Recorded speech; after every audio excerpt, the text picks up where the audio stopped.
Good morning, everyone present here. Allow us to introduce ourselves to you. I am Ritika. He is Kritika. He is Janavi.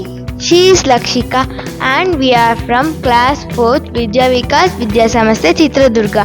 Today we are here to tell you about preposition. Preposition tell us about the relationship between nouns and pronouns. They connect nouns and pronouns to the other words in a sentence. Preposition is always followed by nouns and pronouns. Thank you.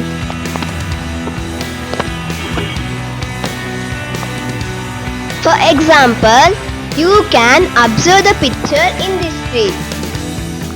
The ball is beside the flower pot.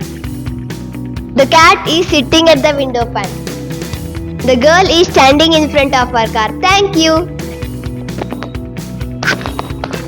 You can observe the picture in the tree. The girl is behind the book.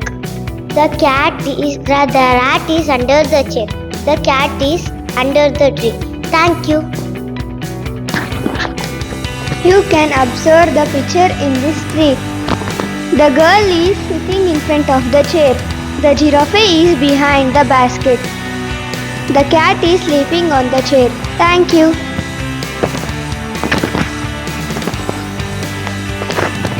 You can observe the picture in this tree. The shoe is under the table. The apple is under the table. The boy is behind the box.